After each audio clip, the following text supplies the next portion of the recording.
James and Jennifer are on our side too. Besides, they'll be gone soon." At those words, my hand stopped. "Hey, are you really going to do it?" "Don't say do it. It sounds bad. It's an accident. An accident." My eldest son David and his wife Lisa were talking so seriously that they didn't notice I was there. Jessica, the wife of my second son, spoke to me. "Jennifer, call the police right away." At those words, I hurriedly called the police. I am Jennifer. I turned 71 last month. I have dedicated myself to household chores without working outside, spending 50 years with my husband James. Thankfully, we've had a joyful time. We were blessed with 2 sons. It seems ordinary, but I think it's a very happy thing. James is the 2nd generation president of a small wholesale company. He took over the company founded by my father-in-law 20 years ago.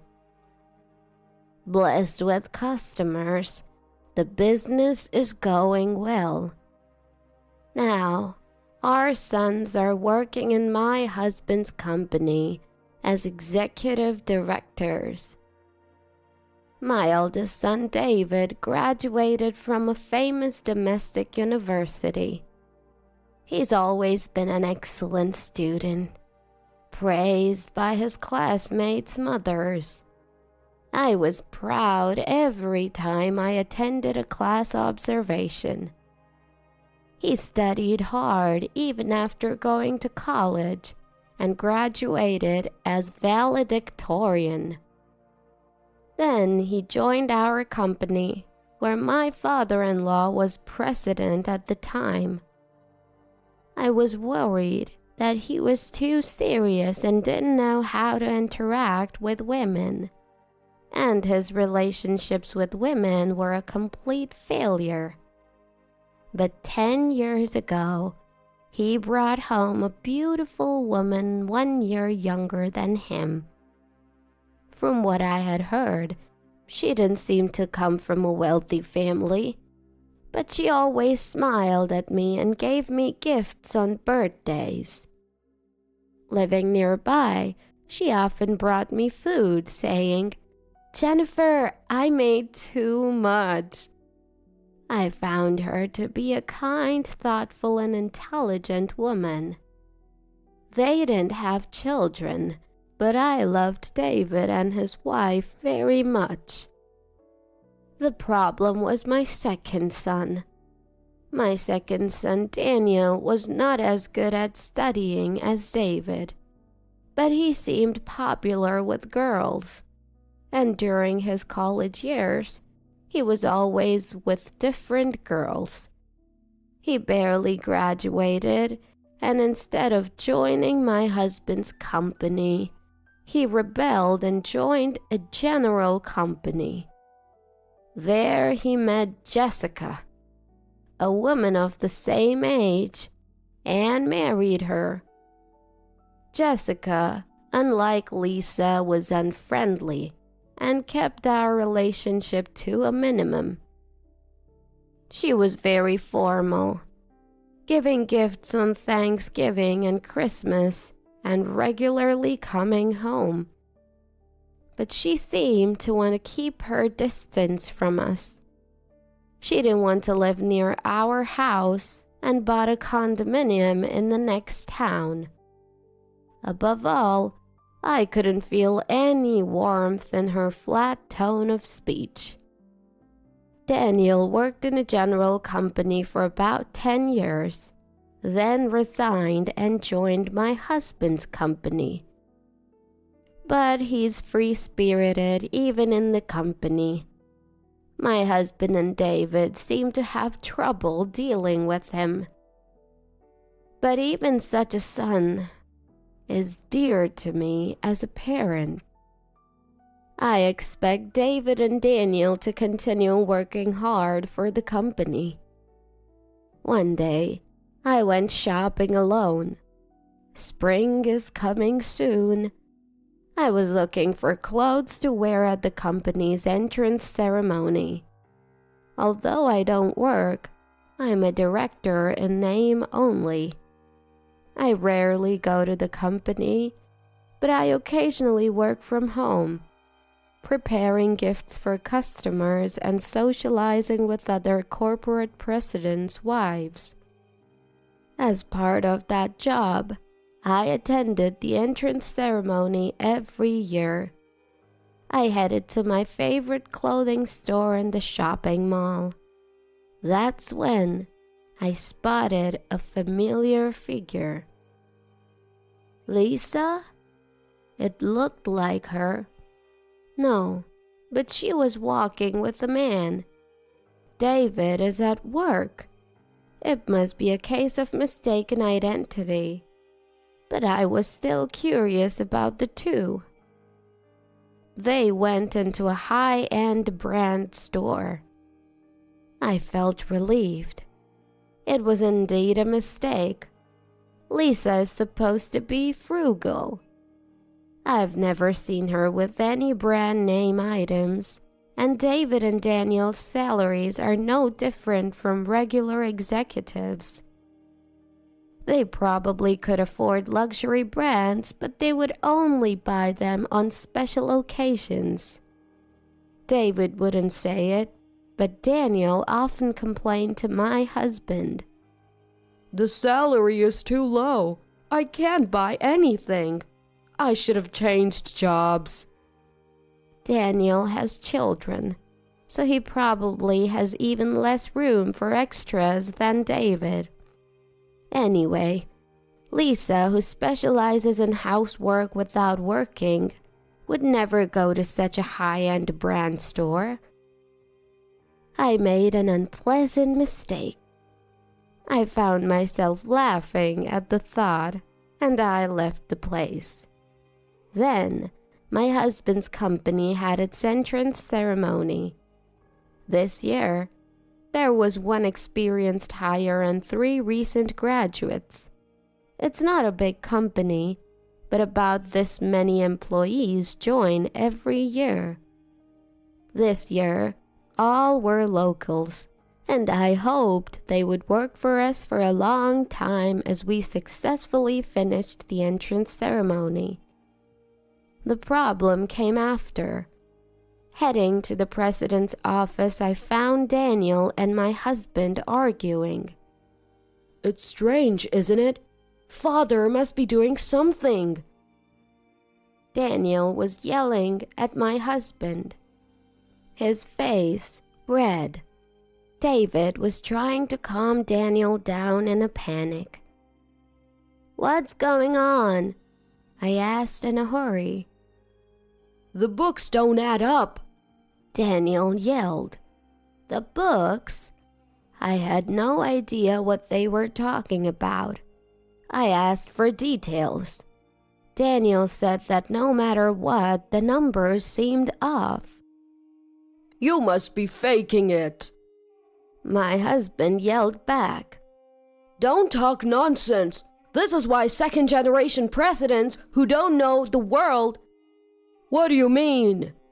The argument between my husband and Daniel seemed to escalate. Enough already! At that moment, David's angry voice rang out. I'll look into the numbers. Both of you stop. Don't talk about something that might make other employees anxious in the company. David said to the two.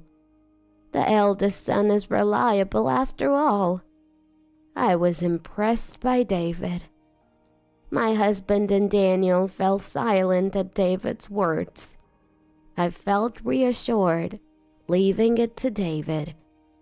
A few days later, David told my husband, There was nothing suspicious in the books, but there was one double payment. I contacted the other party right away, and they'll shift it to next month. Daniel probably thought that was strange. Thanks to him, we noticed. It's a good thing." My husband was impressed by David's words. The intelligence to explain Daniel's misunderstanding like this. Such an excellent son. I sometimes wonder if he's really mine. The business of April and the family quarrel had settled down, and I was dining with my husband, a long-awaited meal with my husband. We splurged a little on a course meal at the Regent's top high-end steakhouse, which had earned a Michelin star. The dazzling meal was a joy to the eyes. Soon we should think about paying David and Daniel enough so that they can take their families to places like this. I said to my husband while enjoying the meal. No, David maybe, but it's too soon for Daniel." My husband laughed at that. But Daniel has 3 children, and he's always saying his salary is low, isn't he? "If he worked as hard as David, I might consider it." My husband laughed off my suggestion. "Oh, come on," I replied, somewhat exasperated. We had all the courses and our stomachs were getting full. "I'll bring the dessert now," said the waiter, taking our drink order and stepping back. My husband was content, sipping his coffee. "Oh, a call. I'll be right back." "The dessert will be here soon, so hurry back." My husband checked his mobile phone and stood up. Left alone in the room, I sipped my coffee. A quiet atmosphere. I couldn't help but hear voices from the next room. "So you see," that voice was louder. At the same time, it seemed like a voice I had heard before. "Calm down, we're just saying we'll watch the situation for now." It was my eldest son, David. The previous voice must have been Lisa. Were they here for an anniversary or something? I was delighted to realize that the two were coincidentally in the next room. When my husband returned, we would go say hello. They would be surprised to see us here. I quietly waited for my husband. I didn't intend to eavesdrop, but I could hear the familiar voices of the two quite well. "What are you going to do by watching? I don't think Daniel would notice either." No, their voices were quite loud. Fortunately, this room was the second from the back. The voices of David and Lisa, and the farthest room should only reach here. It's good that it's us, but it would have been a nuisance to others. I thought I should warn them. However, what followed was not a matter of warning. "It'll be fine. James and Jennifer are on our side. Besides, they'll be gone soon anyway." At those words, my hand stopped. "Hey, are we really doing this?" "Don't say doing. It sounds bad. It's an accident. An accident." The two were talking so seriously that they didn't realize I was here, or that their voices could be heard in the next room. "First of all, the money. You can deceive more, right?" "Last time I said it was a double payment, and they believed me. But what should I say if Daniel catches on this time?" I looked up. Frozen. I didn't want to think about it. David had always been serious, but hearing this conversation, I turned pale. I was sure. The cause of the argument between Daniel and my husband after the entrance ceremony. It was these two. They were embezzling the company's money. I called my husband with trembling hands, but he didn't answer. Perhaps the call was taking too long. Someone I could rely on, I thought, and dialed my mobile phone again. Hello? That person answered immediately. "Daniel, where are you? Come here right away." My second son, Daniel. He must have noticed my panic. He said he would come right away and hung up. Within 5 minutes, my husband arrived with Daniel and his wife, Jessica. He had met my husband outside, and he must have told him that I had called. Jennifer, what's going on? Daniel said you called him. I silenced my husband's words with a shh and a finger to my lips. The ice cream dessert that had arrived while my husband was on the phone was already starting to melt. I quietly pointed to the next room. The three exchanged glances. They quietly sat down and focused on the voices coming from the next room. While my husband was away, I had been listening to the terrifying conversation next door alone. And even as time passed, the two continued their conversation. Only when the waiter brought food did the conversation pause. And then it started again. I felt sick at being betrayed by David and the content of that betrayal. "Lisa?" Jessica whispered. The voices from next door were audible, and my husband Daniel and Jessica must have realized who was there. "So, daffodils, you know? There are accidents where people mistake them for vegetables and eat them." Lisa's voice could be heard. The three probably didn't understand the content yet. "At least there will be a hospital stay for a while. If we're lucky, a funeral. So, make sure the embezzlement doesn't get discovered until then." Daniel let out a small, "What?" "So if that is the case, we can wait and see, right?" David's voice was also heard. It was the same conversation over and over. "No, we can't stop the money." At Lisa's voice, David said, "If they find out, they won't hand over the company to me." "It's impossible. There's no way they'll find out. Or rather, before they do, right?" The conversation must have seemed serious. Jessica quickly activated the voice recorder on her mobile phone. My husband said nothing. Silent. Daniel was trembling with anger. "Before they find out, daffodils. So that's why they were planted in the garden." "Yes, that's right. I've been bringing in my cooking, and they seem to like it. So even if it tastes a little off, they'll eat it, saying, 'Oh, I messed up.'" I understood the two's plan and their hidden faces. "What should we do? We need to feed them plenty. How much insurance money do you think they have?" Lisa's cheerful voice was followed by loud laughter. "Knowing father, he's got a lot on it. Finally, I'll be the president. It was worth obeying them all this time." David's triumphant voice.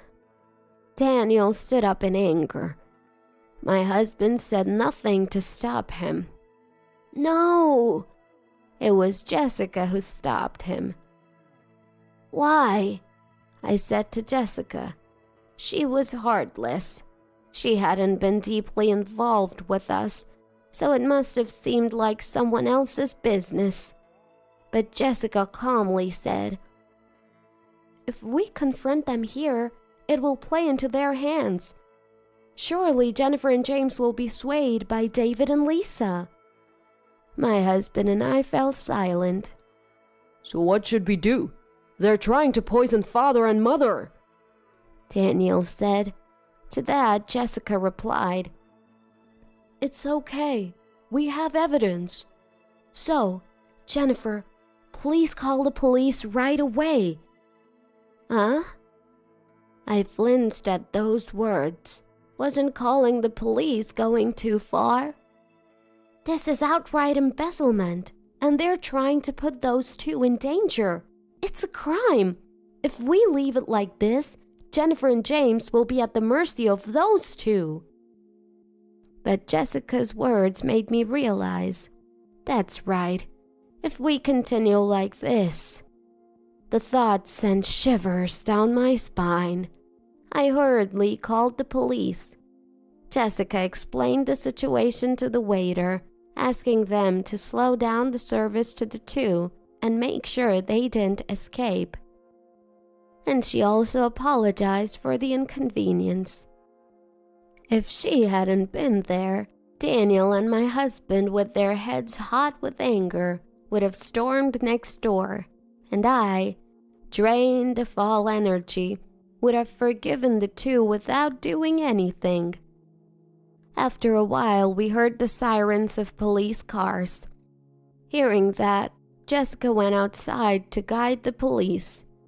The three of us were told by Jessica to wait in the room, as we probably wouldn't be able to stay calm, so we decided to do so.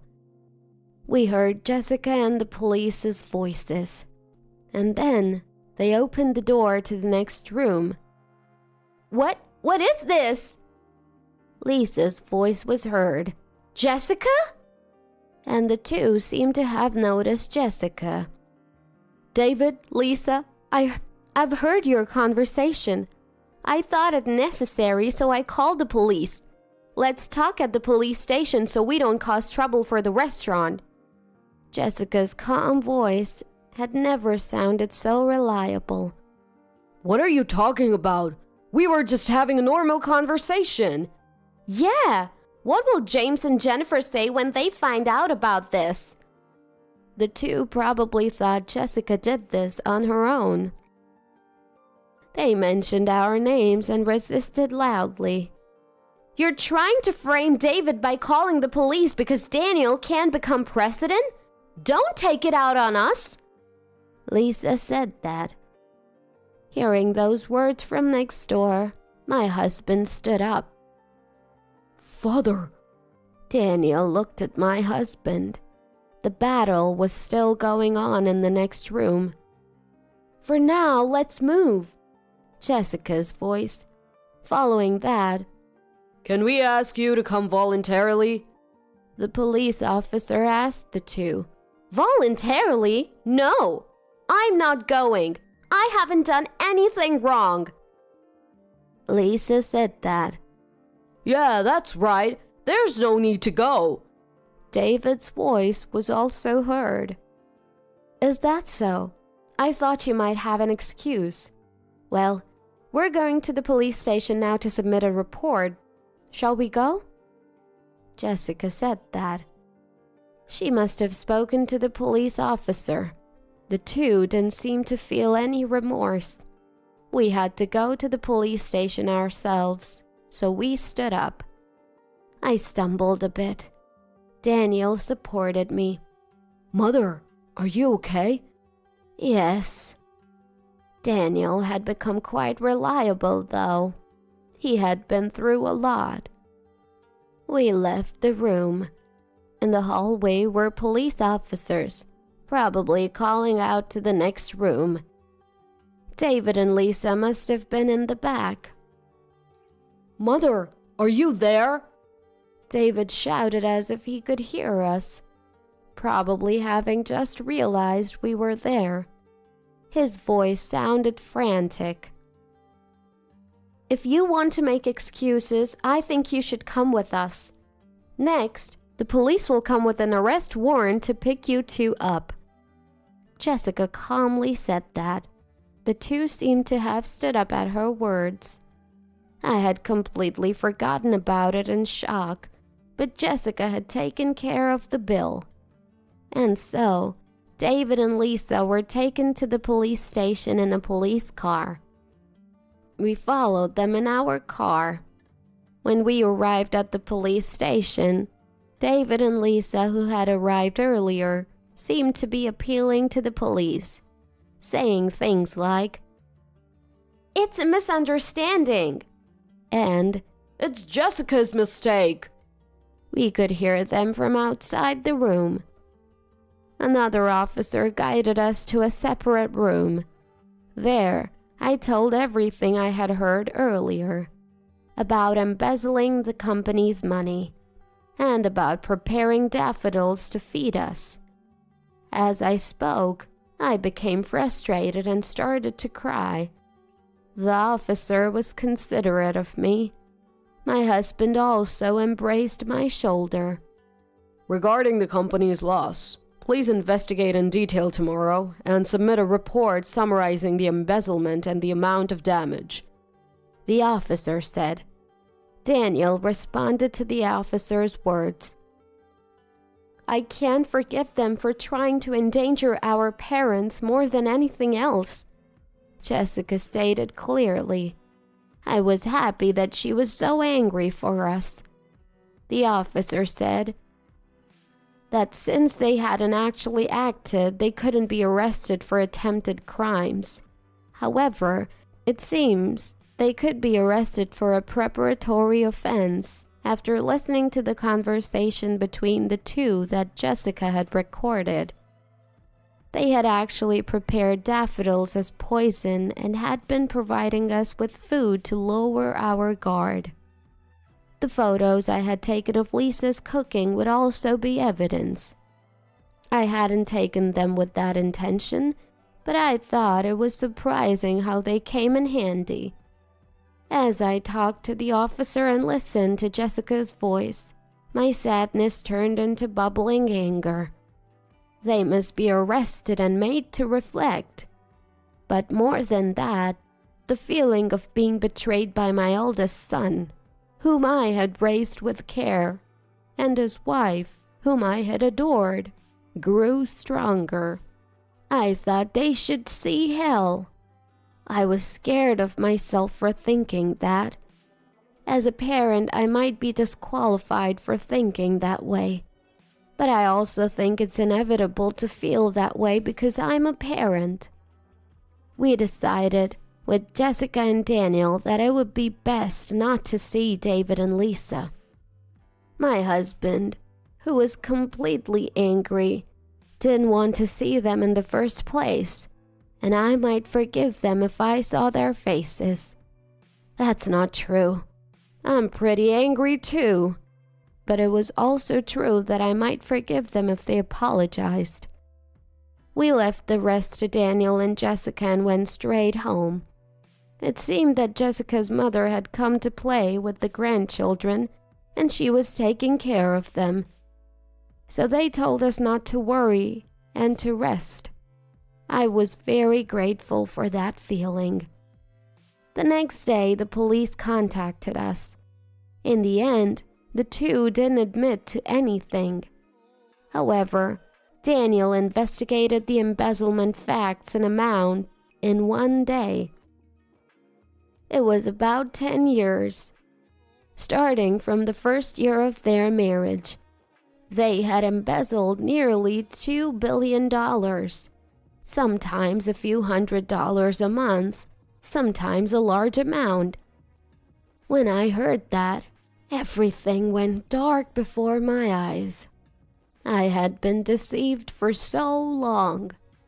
Jessica, who had come to care for me, took care of the housework and communication with the police on my behalf since I couldn't move. It seems that Jessica's mother continues to take care of the children. I feel sorry for causing trouble to my grandchildren. Daniel consulted with the police and filed a complaint. Now, at least David will be arrested. I feel relieved, regretful, and indescribable. But thanks to Jessica, I didn't lose myself. And they were also arrested for the preparatory offense. The planted daffodils in Jessica's recorder became irrefutable evidence. The two of them stuck to their claim of knowing nothing. They seemed to have no intention of reflecting on their actions. For the embezzlement, Daniel filed a criminal complaint against David and Lisa. It seemed that the embezzled money was being given to a man named Toshin, a club waiter whom Lisa was supporting. Did David know about this? If he knew, he's a complete fool. During the trial, Toshin was called as a witness. My husband was going to be the next president, so the money was good.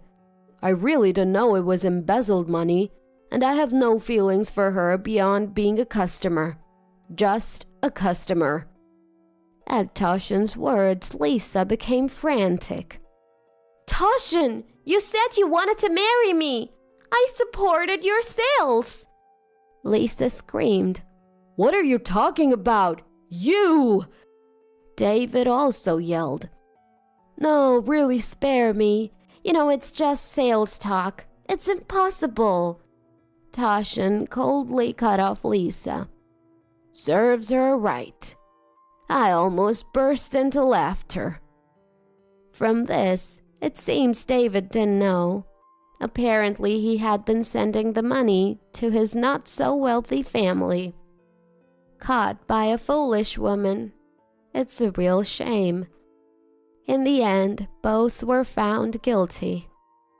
As for Lisa, she was even rejected by her beloved Toshin in front of everyone. Jessica and Daniel laughed loudly when the trial was over. It really served them right. I probably saw Lisa with luxury brands before, and the man next to her was Toshin. I should have noticed at the time, but well, it turned out fine in the end. And the two were also indicted for the preparatory offense. With all the evidence in place, none of their excuses were accepted. Naturally, they were found guilty. Although they were given a suspended sentence for this matter, they received a prison sentence for embezzlement, so they will be in prison for a while. David cried and apologized to me, but I had no intention of forgiving him. He was fired from the company. All insurance money was transferred to Daniel. My husband clearly stated that he would make Daniel his successor. David, now unemployed, divorced Lisa.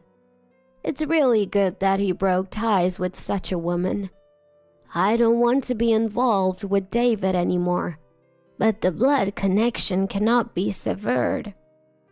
The police also told us to support him so that he doesn't make the same mistake. But David is an adult, and that woman is gone. He will surely manage to live on his own without relying on his aging parents. Trust doesn't return so easily. I probably won't be able to trust David until I die. After that, Daniel firmly took over my husband's work as a successor. I was truly helped by Jessica. Without her, this matter would not have been resolved. I went to Jessica's house with a thank you gift. Grandma! My grandchildren ran towards me, looking happy. Jessica saying, "Sorry for the mess," guided me to the living room. There's some distance, so I hadn't visited Daniel's house in a while.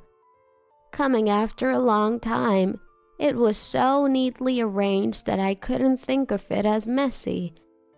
And I was very pleased to see a framed photo of my 3 grandchildren, my husband, and me that we had taken some time. Jessica, thank you so much for everything.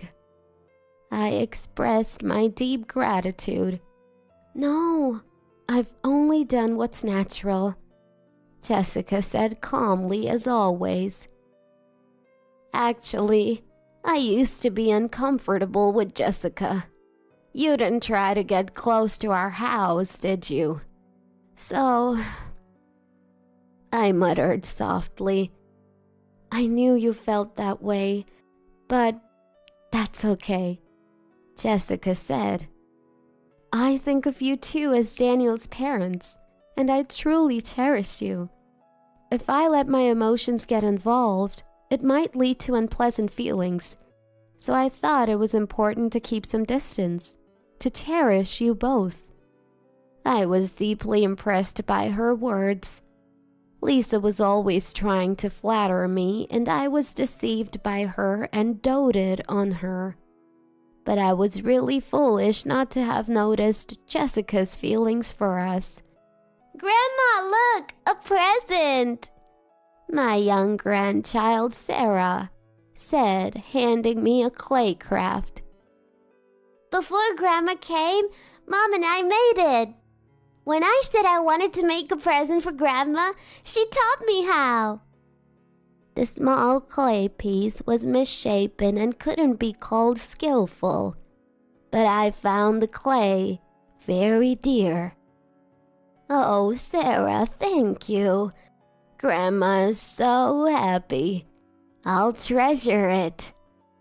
My words made my grandchild happy too. I'm glad Daniel married Jessica. My grandchildren and Daniel will be fine with her around. Jessica, thank you so much.